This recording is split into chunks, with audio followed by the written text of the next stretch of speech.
Hey there, it's Phoebe from Quilted Pig. Welcome to my quilt studio. I'm glad that you're here today. Thank you for joining me. So I came today to tell you about a little project that I'm going to work on, and I thought you might like to see the process. I started it today, and hopefully we'll finish it this weekend. Now, speaking of this weekend, if you're watching this video close to when I filmed it, which is in the end of March 2020, you know that we're all being asked to stay in our homes, both to protect ourselves and to protect others. So this project came entirely from my stash. But I want to tell you a little funny story first. I've already recorded this video once today and was so proud of myself. Right after I recorded it, I went in and started piecing and got all the white pieces put together, and then got over to my ironing board to press them and discovered that my mic pack was laying there. And so that video had no sound at all. So you'll notice as I'm telling you about the pieces that I'm using that some pieces are already pieced together. But we'll move on. So this particular project is based on the light-dark contrast of a log cabin block. I love that diagonal line and how you can arrange those in different ways and get completely different stories out of your quilt, depending on if you want it to look very traditional or very modern, different things like that. So I've taken a block and created just a sample layout, just kind of messing around with it in Electric Quilt to see different layouts and things like that. I don't know that this is the one I will settle on, but this gives me a start. So I'm going to tell you a little bit about the block and the part that I started working on today, and then tomorrow we'll do the second part. So this block is basically a log cabin. What it is it has light fabrics and dark fabrics, and I chose a white on white and a black on white and a white on black with a colored strip in the middle just as a differentiator. Now, super easy to put together, but again, I don't know just for sure yet what kind of layout I'll use. What I did was taking this particular layout. This is at 7 blocks wide and 7 blocks long, so 49 blocks.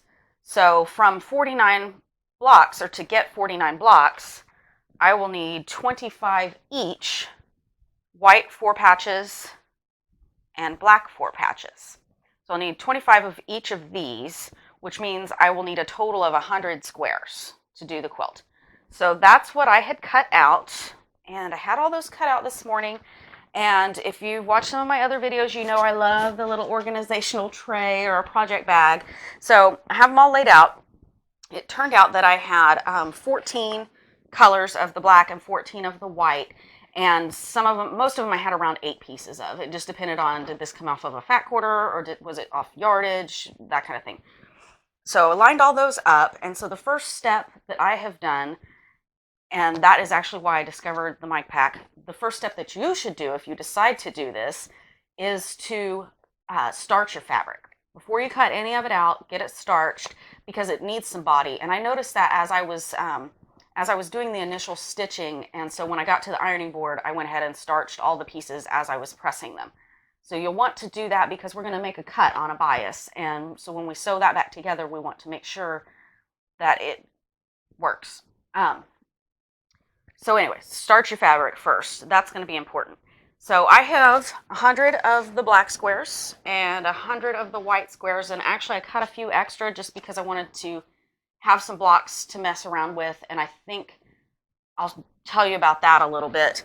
But basically, it's a simple 4 patch. So 2 and 2 together, and then sew those 2 to each other. Now, when I say that I have some stuff that I haven't decided yet, I haven't decided on the layout for sure, and I haven't decided on the width of my strip. Now, this one was cut at 1.5, so that gives me, a 1-inch thing here, and I kind of like it, but I was also thinking about doing it just at a 1-inch strip. Doing it like this makes the block just about 10 inches, minus the seam allowances, and that, to me, that proportionally looks right, but I think I might look at some other versions as well.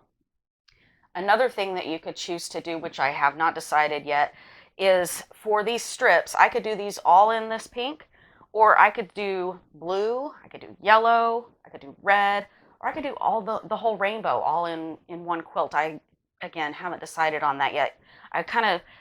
When I'm designing something for myself, I'm kind of looking at how will I like this? How does it grow to me? You probably plan things the same way. So that's what I'll be working on tomorrow. Today I'm going to finish piecing these together, and I'll have 4 patches ready so that we can talk about the next step tomorrow. But definitely start your fabric before you start cutting it.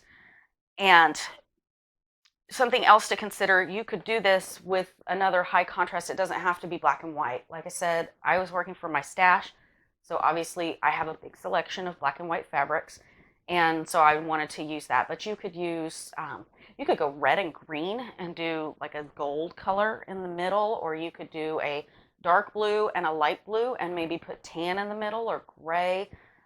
White or black would look pretty.